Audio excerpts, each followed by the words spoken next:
Hello IIT aspirants, welcome to math book. मैं आपका teacher Nitin और आज का हमारा सब टॉपिक है मेथड ऑफ डिफरेंस। क्या है ये, क्यों है ये, जो भी है बड़ा अच्छा लगता है, तो आइए शुरू करते हैं।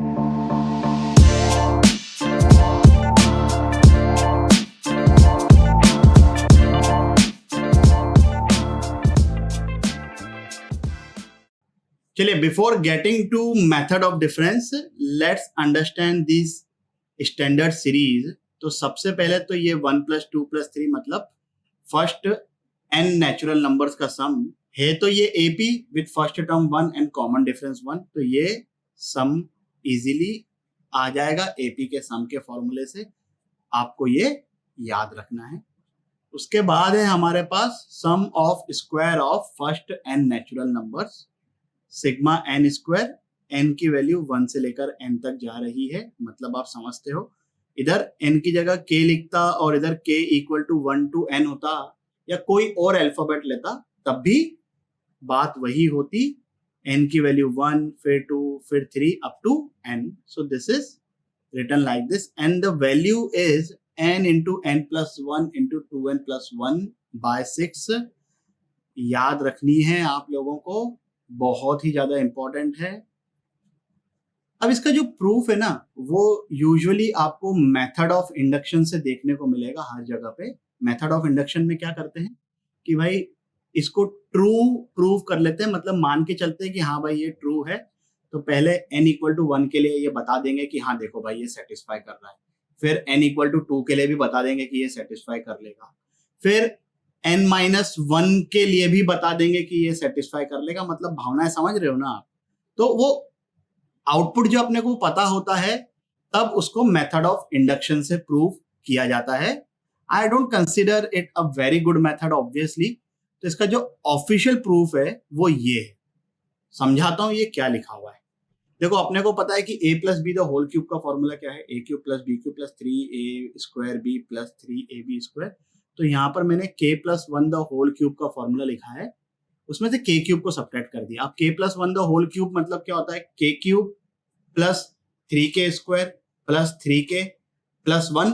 उसमें से अगर मैंने k क्यूब को सब्ट्रैक्ट किया तो ये मिल जाएगा। अब k की वैल्यू 1 2 3 ऐसे सब्स्टिट्यूट करते जाना है और सबको ऐड करना है। ये करने से फायदा क्या होगा कि देखो भाई, जब मैंने k इक्वल टू 1 सब्स्टिट्यूट किया तो ये तो बन रहा है 2 क्यूब, ये बन जाएगा 1 क्यूब। यहाँ पर भी k की जगह 1 सब्स्टिट्यूट किया तो वो इस तरीके से लिखा हुआ आ गया।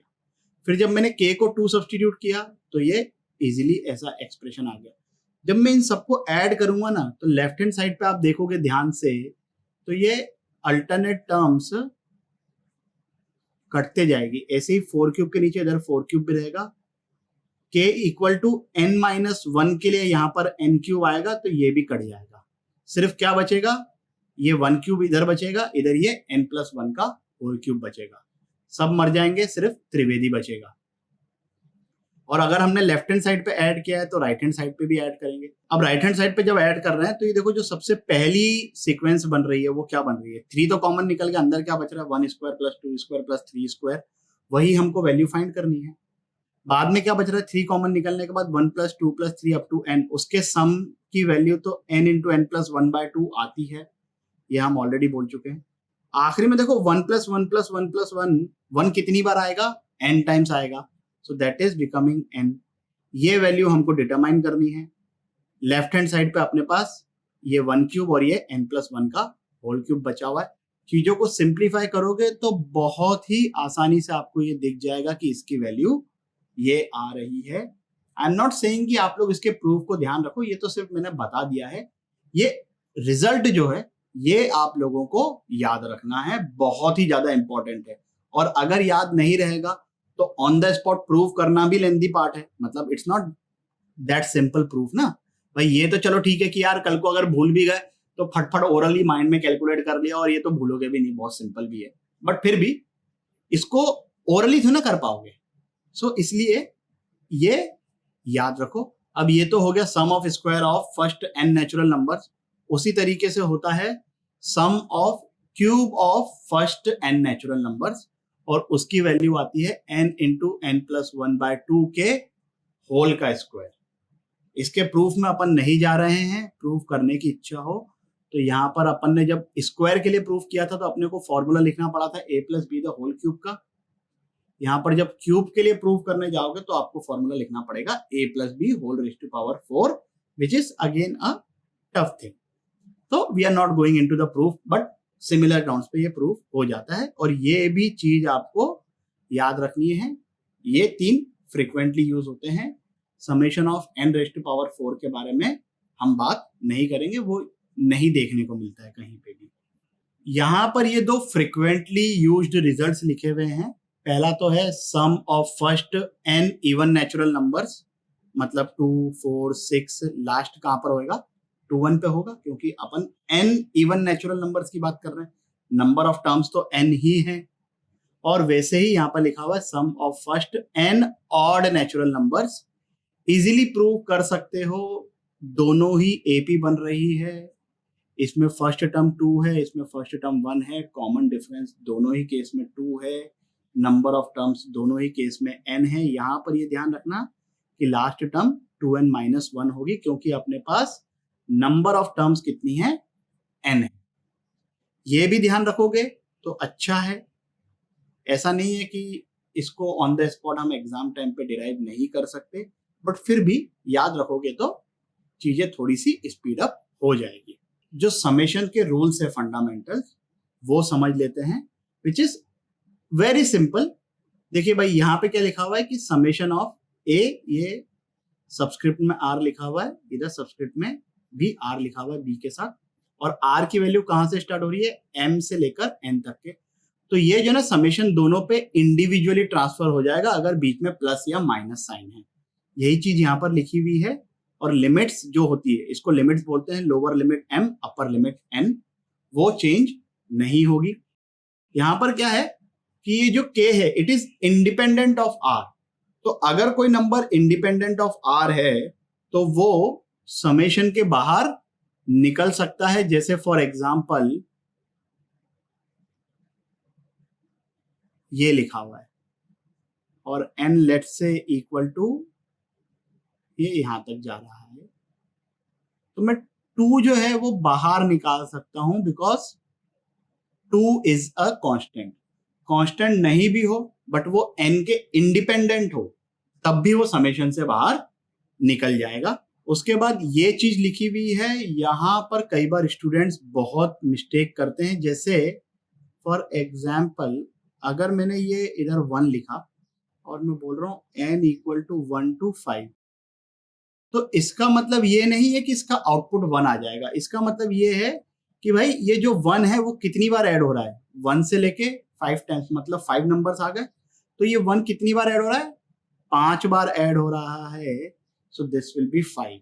वही चीज यहाँ पर लिखी हुई है कि अगर r m से लेकर n है तो इसका मतलब k एक नंबर है विच इज आइदर कांस्टेंट और इंडिपेंडेंट ऑफ r। तो ये जो चीज है वो कितनी बार ऐड हो रही है, n minus m plus 1 times. यहाँ पर भी देखो वही लिखा हुआ है 5 माइनस 1 प्लस 1 दैट इज 5। चलिए अब देखते हैं इस पे किस टाइप के क्वेश्चंस फ्रेम होते हैं। 3 मिनट के लिए वीडियो को पॉज करिए और इसको आंसर करिए। क्या आंसर आ रहा भाई इसका, n into n plus 1 plus n, मतलब ओपन करना चाहो ब्रैकेट्स को तो n स्क्वायर प्लस 2n भी लिख सकते हो। That's not important right now. कैसे आया वो इम्पोर्टेंट है। जिन लोगों का आंसर आ गया सॉल्यूशन को स्किप कर दीजिए, जिन लोगों का नहीं आया है वो देख लीजिए। भाई यहाँ पर मैं जो फंडामेंटल रूल था वो पहला वाला अप्लाई करूंगा, फिर ये समेशन ऑफ 1। बार बार ये स्टेप्स आप लोगों को लिखने की जरूरत नहीं है, you can do things orally. ये तो पहला एग्जाम्पल है इसलिए मैं एक एक स्टेप लिख के बता रहा हूं। अभी जो 2 है वो तो कांस्टेंट है तो वो बाहर निकल जाएगा और ये एज इट इज है। लिमिट कहां से लगी हुई है, n इक्वल टू 1 से लेकर n तक के, तो ये बनेगा 1 प्लस 2 प्लस 3, उसकी वैल्यू तो हम ऑलरेडी लिख चुके हैं, that is n into n plus 1 by 2। और ये जो है ये 1 कितनी बार ऐड होएगा, 1 से लेके n तक के, कितने नंबर से बोथ इंक्लूडेड n नंबर्स हैं, तो 1 कितनी बार ऐड हो रहा है n टाइम्स, तो ये बन गया n। ये आंसर इजीली आ गया। आगे बढ़ते हैं। 3 मिनट के लिए वीडियो को पॉज करिए, उसको आंसर करिए। क्या आंसर आ रहा भाई इसका? n into n plus 1 into 2n plus 1 by 6 plus 3 into n plus 1।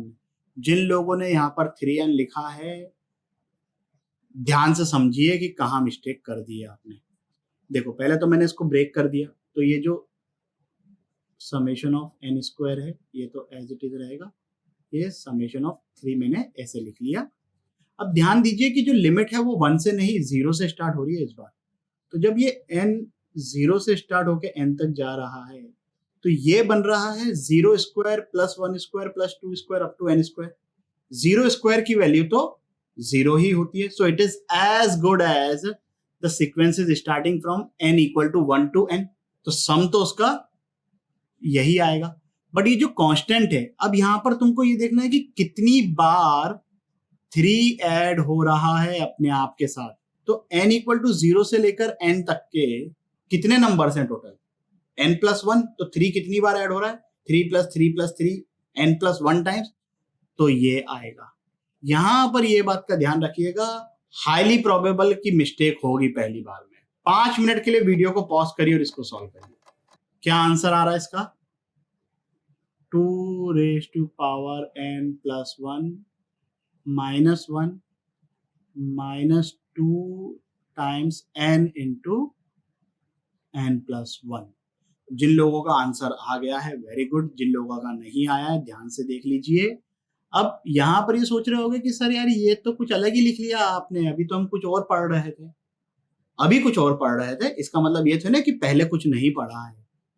तो भाई पहले तो मैं इसको अलग अलग कर लेता हूं। ये स्टार्ट हो रहा है k इक्वल टू 0 से लेकर n तक। पहले इसके बारे में बात करते हैं।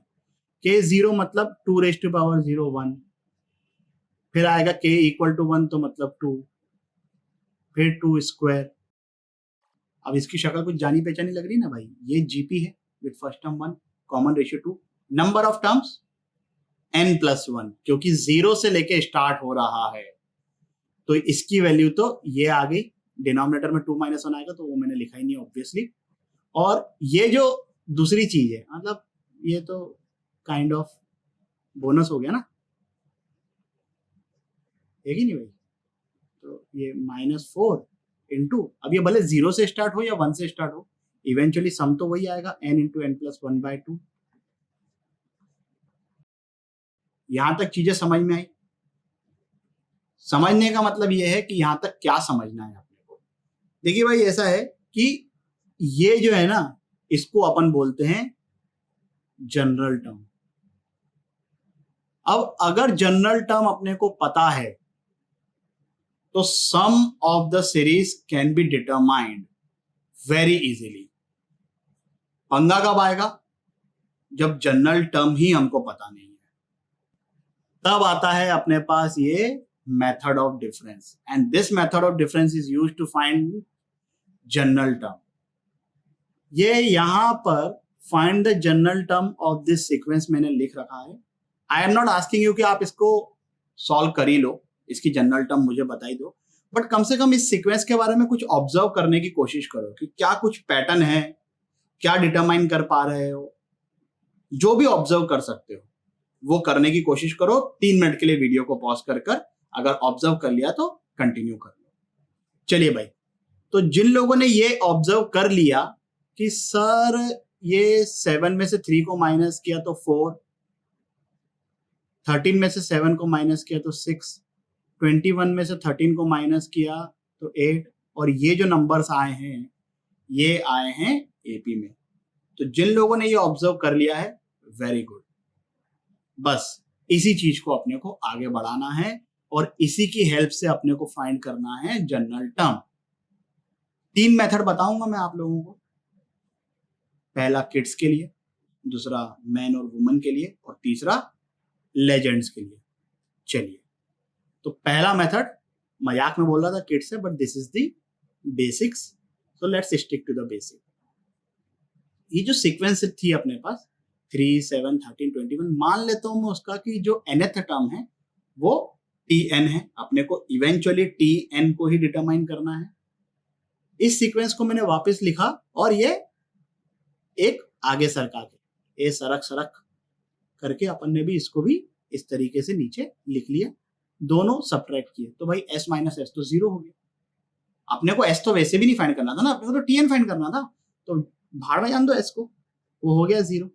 3 के नीचे कुछ नहीं है, 3 माइनस 0 इज 3, ये 4 फिर 6 फिर ये 8। यहां से आप लोगों ने ऑब्जर्व करना शुरू किया है, Tn से इसके जस्ट नीचे क्या आएगा, Tn माइनस 1th टर्म, तो ये इस तरीके से मैंने लिख लिया, लास्ट में Tn बच जाएगा। अब ये 3 को छोड़ दें तो जो पैटर्न था उसके हिसाब से बाद वाली जो टर्म्स हैं वो सब एपी में है। I don't want to calculate कि ये क्या आने वाला है, बट ये आएगा तो एपी में, ये एक अकेला Tn बच जाएगा, तो इस Tn को मैं लेके चलेगा लेफ्ट हैंड साइड पे, यही हमको डिटरमाइन करना था। ये 3 एज इट इज लिख दिया। ये जो सीक्वेंस है जो कि एपी में है, इसमें फर्स्ट टर्म 4 है, कॉमन डिफरेंस 2 है, नंबर ऑफ टर्म्स n-1 है। यहां पर मिस्टेक मत करना, क्योंकि भाई 3 से लेकर Tn तक के नंबर ऑफ टर्म्स कितनी है, n है। अपन ने 3 को साइड कर दिया है ना, ये भाई 7 से स्टार्ट करना शुरू कर रहे हैं ना, 7 से लेके, समझ रहे हो ना भावनाओं को। एक 3 तो अलग हो गया, ये जो बचा हुआ था वो तो इसकी वजह से बचा हुआ था। तो नंबर ऑफ टर्म्स कितनी है, n-1। तो एपी के सम का फॉर्मूला लगा दिया, चीजों को सिंप्लीफाई किया, ये मिल गई अपने को जनरल टर्म। वेरीफाई भी कर सकते हो किसकी जनरल टर्म है भाई, ये इस सीक्वेंस की। फर्स्ट टर्म क्या है, 3, मतलब अगर मैं इधर n को 1 सब्स्टिट्यूट करूं तो मुझे 3 मिलना चाहिए, मिल रहा है क्या, बिल्कुल मिल रहा है। सेकंड टर्म क्या है, 7, n को 2 सब्स्टिट्यूट करो, 4 + 2 + 1 7 मिल रहा है, बिल्कुल मिल रहा है। फिर n को 3 सब्स्टिट्यूट करो तो क्या मिल रहा है, 9 + 4 13, 13 इसकी थर्ड टर्म है। n को 4 सब्स्टिट्यूट करो तो 21 मिलेगा। वेरीफाई कर लिया, हर बार करने की जरूरत नहीं है, कैलकुलेशन मिस्टेक मत करना, वेरीफाई करने की जरूरत पड़ेगी नहीं। ये हो गया पहला मेथड। मेथड तो अच्छा है, प्रॉब्लम कब आती है कि भाई मान लो कोई सीक्वेंस ऐसी हो जिसमें पहली बार में जो ये डिफरेंस हमने किया वो एपी में नहीं है, सेकंड टाइम पर जो डिफरेंस आ रहा है वो एपी में हुआ, या उससे भी ज्यादा बार में, तब ये मेथड को अप्लाई करते करते परेशान हो जाओगे। इसके लिए फिर अपने पास एक और मेथड है फॉर मैन एंड वुमेन। चलिए, तो ये सेकंड मेथड है। ये सेकंड मेथड का ये स्टेटमेंट पहले अपन पढ़ लेते हैं, उसको ध्यान रखना है। What does this statement mean, I am obviously going to explain. If the difference at the kth level is in AP, then the general term is polynomial in n of degree k + 1। क्या होता है इसका मतलब, यहां पर इस line पे ध्यान दीजिए, considering original sequence at 0th level, I am coming up to it. तो ओरिजिनल सीक्वेंस जो है वो क्वेश्चन में ये थी, इसको मैंने बोल दिया 0th लेवल। अब फर्स्ट लेवल का मतलब क्या होता है, फर्स्ट लेवल बोल दो या फर्स्ट डिफरेंस बोल दो, जो आपकी मर्जी हो। फर्स्ट डिफरेंस लिख देता हूं मैं ताकि चीजें समझ में आ जाए। तो फर्स्ट डिफरेंस में अपन क्या कर रहे हैं, सेकंड में से फर्स्ट नंबर को माइनस कर रहे हैं, थर्ड में से सेकंड नंबर को माइनस कर रहे हैं, फोर्थ में से थर्ड नंबर को माइनस कर रहे हैं, और ये हमको दिख गई एपी है। खुश हो जाओ। अगर यहां पर ये एपी नहीं दिखती तो हम फिर से आगे बढ़ते, then that would have been second difference. वो क्या करते, तब जो नई सीक्वेंस इधर आई है उसमें सेकंड में से फर्स्ट को माइनस करते, थर्ड में से सेकंड को माइनस करते, उसको अपन बोलते सेकंड डिफरेंस। तो अब देखिए क्या हो रहा है कि मैंने बोला है कि जो ओरिजिनल क्वेश्चन है उसमें जो सीक्वेंस दे रखी है उसको अपन बोल रहे हैं 0th लेवल, और फिर अगर kth लेवल पर एपी आई तो अपना जो पॉलिनोमियल होगा वो k + 1 डिग्री का होगा। तो अपने पास क्या फर्स्ट डिफरेंस पर एपी आ गई, तो मेरे हिसाब से पॉलिनोमियल कितने डिग्री का होगा, k + 1, मतलब सेकंड डिग्री का।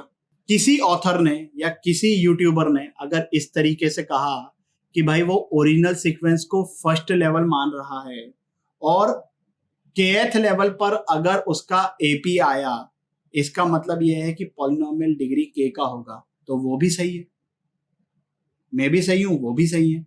तो डोंट गेट कंफ्यूज्ड। समझो भावनाओं को। ऐसा मत बोलना कि सर आपने तो k+1 बोला, उन्होंने तो k बोल दिया, मतलब, और फिर दुनिया भर के कमेंट कर डाले। लॉजिक समझो। मैं ओरिजिनल सीक्वेंस को 0th लेवल की बोल रहा हूं और मुझे फर्स्ट डिफरेंस पर AP मिल रहा है, इसलिए मेरे हिसाब से जो पॉलिनोमियल होगा वो कितने डिग्री का होगा? k+1 मतलब डिग्री 2 का। अगर उन्होंने इस सीक्वेंस को फर्स्ट लेवल बोला होता और इसको फिर सेकंड डिफरेंस बोला होता और तब उन्होंने स्टेटमेंट ये बताया होता कि पॉलिनोमियल होगा डिग्री k का, तो उनको तो सेकंड डिफरेंस पर AP मिली है, उनके हिसाब से भी पॉलिनोमियल कितने डिग्री का होता? डिग्री 2 का ही होता। आउटपुट तो इवेंचुअली सेम ही आएगा। चलिए, तो यहां तक बात समझ में आ गई। ये मैंने बढ़िया तरीके से हाईलाइट करके इसलिए लिखा है ताकि कोई कंफ्यूज नहीं हो और किसी प्रकार का कोई कंपैरिजन नहीं हो। सभी अच्छे हैं, कोई बुरा नहीं है। पॉलिनोमियल ऑफ डिग्री 2 की बात करें तो कैसे डिटरमाइन करेंगे? किसमें है पॉलिनोमियल? n में है। तो चलिए भाई, मान लेते हैं पॉलिनोमियल है Tn and it is of degree 2। Why degree 2? ये तो मैं ऑलरेडी बोल चुका हूं। तो 2 डिग्री का पॉलिनोमियल n में वो इस तरीके से होता है। पॉलिनोमियल के बारे में हमको बचपन से पता है। Now what we have to determine the value of a b c। How we are going to determine that? By substituting n equal to 1 2 3। 3 में हमारा काम हो जाएगा। n को मैंने 1 सब्स्टिट्यूट किया तो ये बन जाएगा a plus b plus c। और जो फर्स्ट टर्म थी इस सीक्वेंस की, ये हम किसकी जनरल टर्म लिख रहे हैं भैया? हम इसकी नहीं, हम इसकी जनरल टर्म लिख रहे हैं। तो फर्स्ट टर्म कितनी है? 3 है। ध्यान दीजिएगा इधर। फिर हमने सेकंड टर्म लिखी म्हणजे T2। तो यहां पर n को 2 सब्स्टिट्यूट किया तो ये बन जाएगा 4a plus 2b plus c। This is equal to 7। फिर n को 3 सब्स्टिट्यूट किया, so this is 9a plus 3b plus c, और यहां पर यह आया था 13। 3 variable, 3 equation, easily solvable. Solve करने का भी यहां पर एक बहुत ही झन्नाटेदार तरीका है कि आपको यही करना है कि सेकंड इक्वेशन में से फर्स्ट को सब्ट्रैक्ट करना है, थर्ड में से सेकंड को सब्ट्रैक्ट करना है, तो फटफट हो जाएगा ये बिल्कुल एकदम बढ़िया तरीके से। ये मैं जब बोल रहा हूं ना तो ऐसा लग रहा है कि यार सर बहुत टाइम लग रहा है, बट ये बहुत फटफट होएगा। 4a में से a गया तो ये बन गया 3a, 2b में से b गया तो ये बन गया b, और यहाँ पर ये आ गया 4। इधर 9a में से 4a गया तो ये बन गया 5a, 3b में से 2b गया तो ये बन गया b, 13 में से 7 गया तो 6। ये तो अपन ऑलरेडी करके रखें। अब यहां से फिर से इसमें से नीचे वाली इक्वेशन में से ऊपर वाली इक्वेशन को सब्ट्रैक्ट करना है। तो यहां पर क्या आ जाएगा अपने पास? 5a में से 3a गया तो 2a equal to 2a equal to 1 आ गया। a इक्वल टू 1 आ गया, यहां सब्स्टिट्यूट किया तो इजीली दिख गया। b इक्वल टू 1 है, a plus b plus c equal to 3 है, तो a की वैल्यू 1, b की वैल्यू 1, तो c की वैल्यू भी 1 हो गई। तो यहां से जनरल टर्म क्या आ गई अपने पास? n² plus n plus 1। यही यहां पर भी आई थी, ऑब्वियसली आना है। समझ में आया क्या भाई? Clear with this? ये है अपना general method. This will be applicable कि भाई कितने भी लेवल पर अगर अपने को एपी मिल रही है। अब ये बोलोगे कि सर अगर एपी मिली ही नहीं, जीपी मिल गई, तो रुको जरा, सब्र करो, वो भी बताएंगे। अभी तो एक और मेथड बचा हुआ है। चलिए, तो उस वाले मेथड को देख लेते हैं। उसमें ये जो पॉलिनोमियल में अपन ने एबीसी की वैल्यू कैलकुलेट करी है ना, ये कैलकुलेट करने की जरूरत नहीं पड़ती है, डायरेक्टली आंसर लिख लेंगे। That's kind of a trick. उससे पहले एक टर्म है फैक्टोरियल, ये समझ लेते हैं। आगे भी बहुत ज्यादा इसका यूज आने वाला है। जिन लोगों को ऑलरेडी पता है कि फैक्टोरियल क्या होता है, ये पार्ट स्किप कर दीजिए। Factorial, the continuous product of first n natural numbers is called n factorial, denoted by ये n के बाद ये एक्सक्लेमेटरी मार्क। मीनिंग समझाता हूं मैं इसका। ये और के बाद मैंने इसलिए नहीं लिखा है क्योंकि मेरे को पता ही नहीं था कि इसको टाइप कैसे करें। ये मिलता ही नहीं आजकल सिंबल। ये इस तरीके से होता है, ऐसा राइट एंगल बनाया और उसके अंदर ऐसे n लिख दिया, समझ रहे हो, आउटडेटेड सिंबल है, बट रेयरली किसी पुरानी किताब में एकदम बिल्कुल ओल्ड स्कूल बुक में फॉरेन ऑथर की आप देख लो और वहां पर ये लिखा हुआ रहे तो कंफ्यूज मत होना, ये एन फैक्टोरियल होता है। क्या होता है n factorial? Continued product of first n natural numbers. तो n factorial is 1 into 2 into 3 into 4 up to n। n से जस्ट पहले क्या आएगा? n-1। तो इनके जो प्रोडक्ट है इसको बोलते हैं अपन फैक्टोरियल। जैसे एग्जांपल के तौर पर अगर मुझसे कोई पूछे कि 2 फैक्टोरियल क्या है, सो दैट इज 1 into 2। अच्छा 1 फैक्टोरियल ही पहले लिख लेते हैं, 1 फैक्टोरियल क्या आएगा? ये तो 1 होगा। 2 फैक्टोरियल के बाद अगर किसी ने पूछा कि भाई 3 फैक्टोरियल क्या है, तो 1 into 2 into 3। या तो मैं ये भी कर सकता हूं कि 3 फैक्टोरियल को लिख सकता हूं 3 into 2 फैक्टोरियल, क्योंकि 2 फैक्टोरियल में और 3 फैक्टोरियल में डिफरेंस किसकी वजह से आया? इस 3 की वजह से आया। 2 फैक्टोरियल की value 2, 3 into 2 that is 6। 4 factorial या तो आप ऐसे निकालो या तो 3 फैक्टोरियल को 4 से मल्टीप्लाई कर दो, तो 4 फैक्टोरियल आ जाएगा अपने पास इजीली 24। 5 फैक्टोरियल आ जाएगा 120। 6 फैक्टोरियल आ जाएगा 720। समझ रहे हो ना आप बात को? यहां तक की वैल्यू बहुत ज्यादा फ्रिक्वेंटली यूज होती है। 7 फैक्टोरियल भी कभी कभी जरूरत पड़ जाती है, बट वो कैलकुलेट कर लोगे तो 5040 आ जाती है, बट ये वैल्यूज बहुत फ्रिक्वेंटली यूज होती है, तो इसलिए अपने को ये याद रहनी चाहिए। हर वक्त कैलकुलेट नहीं करते बैठेंगे, उससे ज्यादा की जरूरत पड़ी तो मल्टीप्लीकेशन तो आता ही है, बचपन में सीखा है। फैक्टोरियल जो होता है वो सिर्फ और सिर्फ होल नंबर्स के लिए डिफाइंड होता है। नेचुरल नंबर्स के लिए तो हमने कैलकुलेट कर लिया, होल नंबर्स में तो जीरो भी आ गया। अब जीरो का फैक्टोरियल कैसे निकालेंगे? पहले तो याद कर लो कि 0 फैक्टोरियल इज इक्वल टू 1। एक एक्सप्लेनेशन तो मैं अभी बता देता हूं और बाद में एक और एक्सप्लेनेशन दूंगा जब अपन परम्यूटेशन एंड कॉम्बिनेशन पढ़ेंगे। चलिए देखिए, n फैक्टोरियल क्या होता है? 1 2 3 n-1 into n, ये अभी हमने किया। अब 1 से लेके n-1 can be written as n-1 का फैक्टोरियल, किया था ना अभी। 4 factorial can be written as 4 into 3 factorial. तो यहां से ये n को मैं डिनोमिनेटर में लेके चले गया n फैक्टोरियल के, तो मेरे पास ये आ गया। अब n को अगर मैंने 1 सब्सटीट्यूट किया तो लेफ्ट हैंड साइड पे क्या बन जाएगा? 0, और राइट हैंड साइड पे क्या बन जाएगा? 1 फैक्टोरियल बाय 1। तो 0 फैक्टोरियल की वैल्यू यहां से आ जाती है 1। ये अपने को याद रखना है। Factorial is defined only for whole numbers. तीसरा मेथड समझते हैं कि एक्चुअली है क्या। It's actually a direct result. ये जो अपने पास सीक्वेंस है उसको फिर से अपन ने 0th लेवल ये लिखा हुआ ही है, इस बार लेवल बोलने की कोई जरूरत नहीं है, बट ठीक है चलिए। फिर अपन फर्स्ट डिफरेंस फाइंड करेंगे। फर्स्ट डिफरेंस कितना हो जाएगा? 4 6 8। अब यहां पर एपी आ गया है और इस एपी का कॉमन डिफरेंस क्या है? ठीक है, ये लिख लिया। अब now focus on the first term of these 3।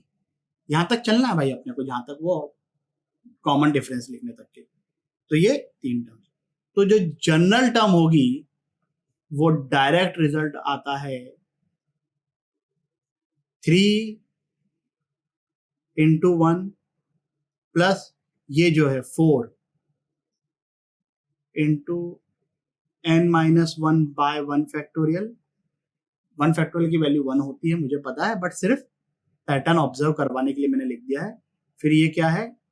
2 into n-1 into n-2 bye 2 factorial. आगे और सीक्वेंस चलती है अगर कि भाई मान लो सेकंड डिफरेंस पे एपी आता, तो फिर अपन थर्ड डिफरेंस पे उसका कॉमन डिफरेंस लिखते और फिर इसके बाद नेक्स्ट टर्म वो लिखते। उसमें क्या होता है? n-1 into n-2 into n-3 upon 3 factorial. अब जब अपन इसको सिंप्लीफाई करेंगे तो अपने को जनरल टर्म दिख जाएगी ऑब्वियसली। कर देते हैं फटफट। 3 प्लस 4n-4, यहाँ पर ये 2 और 2 फैक्टोरियल कैंसिल हो गया, इधर क्या बच जाएगा? n² -3n plus 2, this is coming out to be, ये n स्क्वायर इधर आ गया, 4n minus 3n that is n, constant term क्या बच रहा है, 3 प्लस 2 5, 5 minus 4 is 1। Without finding the coefficient of polynomial हमने डायरेक्टली आंसर लिख लिया। समझ में आया क्या? तो ये है ऑब्वियसली दी फास्टेस्ट मेथड। मैंने तीनों मेथड आप लोगों को बता दिए हैं। पहला method will give you conceptual understanding. दूसरा मेथड में आगे जब हम वो वाला पार्ट पढ़ेंगे कि भाई जिसमें डिफरेंस जीपी में आता है, तब second method is very much useful. एक और क्वेश्चन करते हैं, 5 मिनट के लिए वीडियो को पॉज करिए और इसको सॉल्व। चलिए भाई, क्या जनरल टर्म आ रही है इसकी, n cube plus n square. हम इसको सॉल्व करेंगे मेथड 2 मेथड 3 दोनों से। तो ये तो हो गई अपनी 0th लेवल वाली सीक्वेंस। चलिए फिर फर्स्ट डिफरेंस क्या आ रहा है, 10 24 44 70 102। फिर सेकंड डिफरेंस पे जाते हैं, तो ये तो हो गया 14 20 26 32, और ये है अपनी एपी। खुश हो जाओ। अब सेकंड डिफरेंस पर एपी आई है, इसका मतलब ये है कि जनरल टर्म जो है वो है polynomial of degree 3, an cube plus bn square plus cn plus d। n की वैल्यू 1 2 3 4 सब्स्टिट्यूट करेंगे,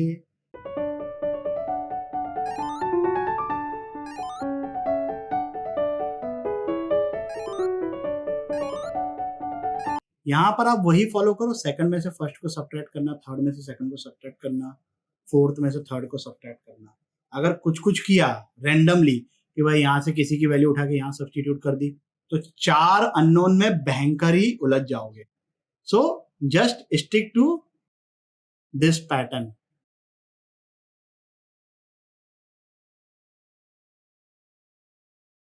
फिर से सेकंड में से फर्स्ट को सब्ट्रैक्ट करेंगे, थर्ड में से सेकंड को सब्ट्रैक्ट करेंगे, तो हमारे पास क्या आ रहा है,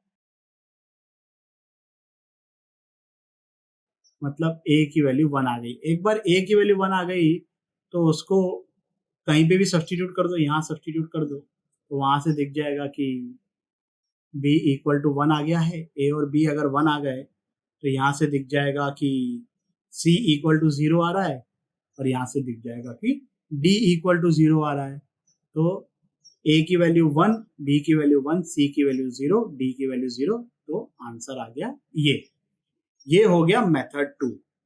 मेथड 3 के लिए हमको इस AP के कॉमन डिफरेंस का भी ध्यान रखना पड़ेगा। तो वो कितना आ रहा है, 6 आ रहा है। तो वो जो हमारा मेथड 3 था उसके हिसाब से हमारी जो जनरल टर्म होगी दैट विल बी, ये सबसे पहले क्या है 2, फिर 10, फिर 14, और उधर कितना आता था, ये कॉमन डिफरेंस 6 6 6, तो ये 6 है। So the general term will B 2 plus 10 into n minus 1 plus 14 times n minus 1 into n minus 2 by 2 factorial plus 6 times n minus 1 into n minus 2 into n minus 3 by 3 factorial। Simplify करोगे आपको दिख जाएगा n cube plus n square है। Obviously लेंदी अभी भी है क्योंकि question ही लेंदी है। भाई कोई सा भी मेथड होगा तो थोड़ी बहुत स्टेप्स को आप कम ज्यादा कर सकते हो ना। ऐसा तो नहीं होगा कि कोई क्वेश्चन टफ है तो उसको एकदम ही माइक्रो सेकंड में कर लिया। भाई जनरल टर्म तो हमको यहीं पे मिल गई, देखा जाए तो आंसर आ गया है हमारा। बट हाँ, अगर हमको उसको सिंप्लीफाइड फॉर्मेट में एक्सप्रेस करना है which is n cube plus n square in this case, तो हमें ऑब्वियसली इसको सिंप्लीफाई करने के लिए थोड़ा बहुत कैलकुलेशन तो करना पड़ेगा। Clear with this? चलिए फिर आगे बढ़ते हैं। अब ये जो सीक्वेंस है यहां पर अगर आप ऑब्जर्व करोगे तो फर्स्ट डिफरेंस जो है वो जीपी में है। तो इसकी जनरल टर्म को फाइंड करने के लिए either you can go with the method one जो हमने प्रीवियस वाले टाइप में किया था। उस मेथड वन में आपको वही करना पड़ेगा कि s equal to 1 plus 4 plus 10 plus 22 dash dash dash up to tn, फिर वापस s को लिखना है, एक टर्म को सरका के सब्ट्रैक्ट करना है। तो वहां पर जब सब्ट्रैक्ट किया था तो बीच वाली टर्म्स एपी में थी, हमने एपी के सम का फॉर्मूला लिख लिया। यहाँ पर बीच वाली टर्म्स जीपी में होगी तो जीपी के सम का फॉर्मूला लिख लेंगे, आंसर ऑब्वियसली आ जाएगा। जो ऑब्जर्वेशन से मेथड 2 है कि भाई kth डिफरेंस पे जीपी आती है, तब जनरल टर्म का फैशन क्या होता है। ये जो आया है ना कि भाई general term is a polynomial of degree k+1, ये जो आया है ये आया तो फर्स्ट मेथड से ही है कि भाई किसी अच्छे भले इंसानों ने मेहनत करी है, फर्स्ट डिफरेंस सेकंड डिफरेंस पर देखा है, फिर उन्होंने इसको कंक्लूड किया है।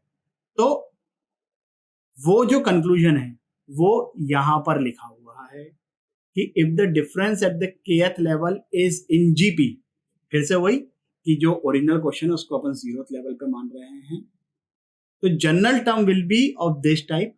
Lambda is something which we have to determine, r is the common ratio which we are getting of the gp in the kth level plus polynomial in n of degree k-1।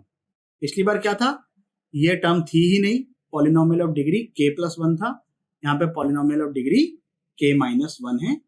एक equation कम बनेगी यहाँ पर compare to the previous type. चलिए तो ये statement आप पढ़ लीजिए ढंग से और इस क्वेश्चन को ट्राई करिए 3 मिनट के लिए वीडियो को पॉज करके।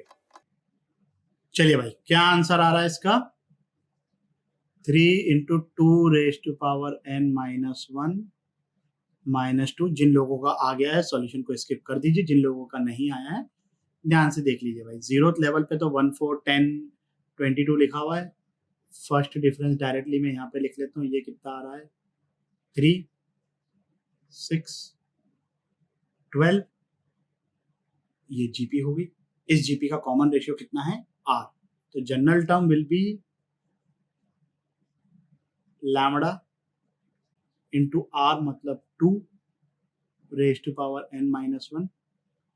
फर्स्ट डिफरेंस जीपी में आया है तो पॉलिनोमियल कितने डिग्री का है k-1, तो 1 - 1 0, पॉलिनोमियल 0 डिग्री का मतलब सिंपली कांस्टेंट। अब यहां पर ये जो लैम्डा है ना, इधर ये 3 आ रहा है, इधर ये 3 है, ऐसा याद मत कर लेना कि वो 3 आता है। लकीली इस केस में ऐसा हो रहा है। दो इक्वेशन बनेगी, n को 1 सब्स्टिट्यूट किया तो t1 of our original sequence is 1, यहाँ पर n को 1 डाला तो 2⁻0, ये तो 1 हो जाएगा, तो ये लैम्डा प्लस a, ये एक इक्वेशन आ गई। n इक्वल टू 2 सब्स्टिट्यूट किया तो t2 कितना है 4, 2 - 1 1, तो ये हो जाएगा 2 लैम्डा प्लस a, ये इक्वेशन नंबर सेकंड। सब्ट्रैक्ट करोगे इजीली लैम्डा की वैल्यू 3 दिख जाएगी, कांस्टेंट टर्म -2 दिख जाएगा, जनरल टर्म हमारी ये आ गई। क्लियर? चलिए चाहो तो इसको आप मेथड 1 से कर सकते हो ट्राई एक बार। मेरी सजेशन ये है कि करके देखो, थोड़ा अच्छा लगेगा कि मतलब हाँ भाई कॉन्फिडेंस आ जाएगा कि हम जनरल तरीके से भी सॉल्व कर सकते हैं, बट एग्जाम में obviously you have to remember this statement. 5 minute के लिए वीडियो को पॉज करिए और इसको सॉल्व करिए। क्या आंसर आ रहा है इसका, 1/4 3⁻n-1 प्लस 6n प्लस 21, ये n-1 है। ठीक है भाई, चलिए करते हैं इसको सॉल्व जरा। जिन लोगों का आंसर आ गया सॉल्यूशन को स्किप कर दीजिए। ये तो हो गई अपनी 0th level. First difference, second difference कितना आ रहा है, ये आ गई अपनी जीपी। खुश हो जाओ। चलिए भाई अब ये जीपी का कॉमन रेशियो कितना है 3 है, तो जनरल टर्म जो होगी, और ये सेकंड डिफरेंस पे आई है जीपी, तो general term will B lambda into 3⁻n-1। Second difference पर जीपी आई है, मतलब polynomial will be of degree k-1, मतलब पॉलिनोमियल डिग्री 1 का होगा। तो वो अपन मान लेते हैं an प्लस b। अब n को 1 2 3 सब्स्टिट्यूट करना है, आंसर आ जाएगा इजीली। तो n को 1 डाला तो t1 7 के इक्वल, अब मैं ये नहीं लिख रहा हूँ t1 बार बार, यहाँ से ये कितना हो जाएगा lambda plus a plus b equation number 1। फिर n को 2 सब्स्टिट्यूट किया तो इधर कितना है 9, यहाँ पर ये हो जाएगा 3 lambda plus 2a plus b। फिर n को 3 डाला तो ये 12, ये हो जाएगा 9 lambda plus 3a plus b। Solve करने के लिए अभी भी वही करना है कि सेकंड में से फर्स्ट को सब्ट्रैक्ट करेंगे, थर्ड में से सेकंड को सब्ट्रैक्ट करेंगे, तो क्या आ रहा है हमारे पास 2 is equal to 2 lambda plus a, इसको इक्वेशन 4 बोल देते हैं। थर्ड में से सेकंड को सब्ट्रैक्ट किया तो ये आ रहा है 3 is equal to 6 lambda plus a, इसको 5 बोल देते हैं। फिफ्थ में से 4 को या तो ऐसे बोल दो कि नीचे वाली इक्वेशन में से ऊपर वाली इक्वेशन को सब्ट्रैक्ट करेंगे, तो 3 माइनस 2 1 हो गया, 6 लैम्डा, ये 4 लैम्डा हो गया। तो यहाँ से लैम्डा की वैल्यू 1/4 आ गई। एक बार किसी भी एक वेरिएबल की वैल्यू डिटरमाइन हो गई, फिर तो आगे का काम बिल्कुल ही आसान होता है। तो लैम्डा इक्वल टू 1/4 मैंने यहाँ सब्स्टिट्यूट किया तो a आ जाएगा मेरे पास 3/2, a 3/2 आ गया, तो वहां से इधर b निकालेंगे तो b आ जाएगा 21/4। फाइनल आंसर हमारा ये हो गया। Clear with this? इस वीडियो के लिए बस इतना ही। आशा करता हूं कि आपको ये टॉपिक भी अच्छे से समझ आया होगा। अगर समझ में आया हो तो लाइक, कमेंट, सब्सक्राइब करें और अपने दोस्तों के साथ भी शेयर करें। अगले वीडियो तक के लिए सावधान रहें, सुरक्षित रहें। जय हिंद।